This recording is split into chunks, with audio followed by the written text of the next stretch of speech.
नमस्कार, बिहार तक में आपका स्वागत है और मैं हूं सुजीत।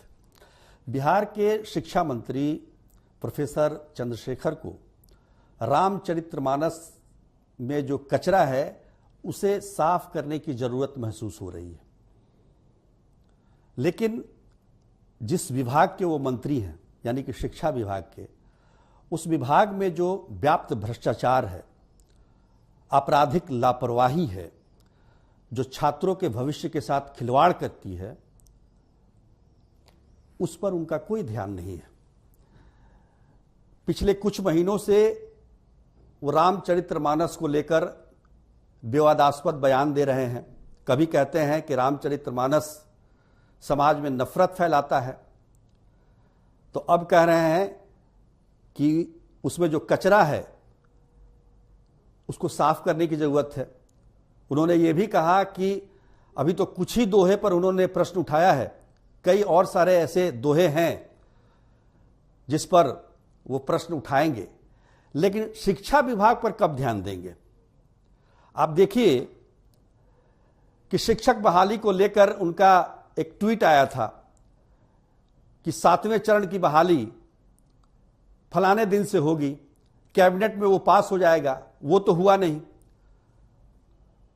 सारे जो शिक्षक हैं जो पात्रता परीक्षा को पास कर चुके हैं, वो इस इंतजार में है कई वर्षों से कि उन्हें शिक्षक की नौकरी मिलेगी, लेकिन वो तो हो नहीं रहा है।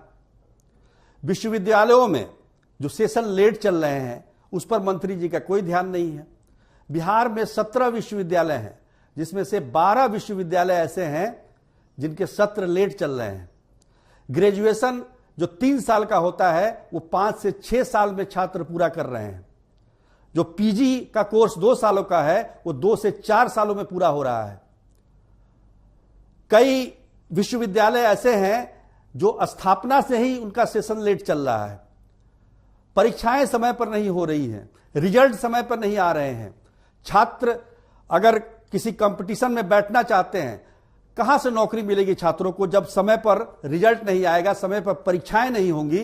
तो कैसे यह संभव है कि उन्हें नौकरी मिले? तो फिर बेरोजगारी की समस्या कैसे दूर होगी? शिक्षा मंत्री को इससे कोई लेना देना नहीं है।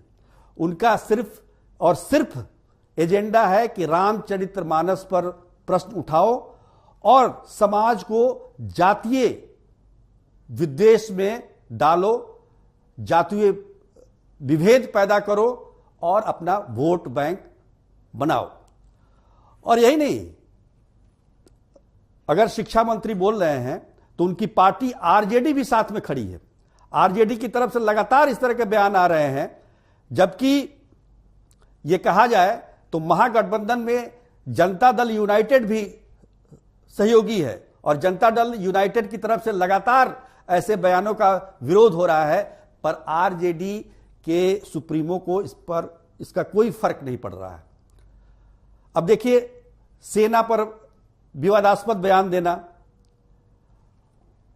तमाम तरह की जो हम कह सकते हैं काम को छोड़कर दूसरे बयानबाजी में उलझाकर, ताकि बिहार के विकास पर किसी का ध्यान ना जाए, तो ये कहीं से भी उचित नजर नहीं आता है। शिक्षा मंत्री को चाहिए कि पहले सेशन को ठीक करें।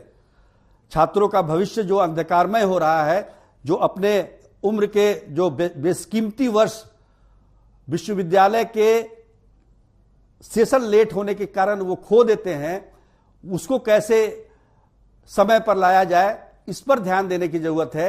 न कि सैकड़ों वर्ष पूर्व लिखे रामचरितमानस पर क्या लिखा गया है। आपको आस्था नहीं है, आप मत पढ़िए। जिसको आस्था है रामचरितमानस में, वो पढ़ रहा है। बेवजह से विवाद पैदा करने से क्या फायदा? फायदा यही हो सकता है, वोट बैंक का फायदा हो सकता है। एक तरफ बीजेपी जो हिंदुत्व का नारा लेकर चलती है, हिंदू मुसलमान करती है, तो दूसरी तरफ ये पार्टियां जो हैं वो जातिगत विभेद पैदा करके वोट बैंक लूटना चाहती हैं।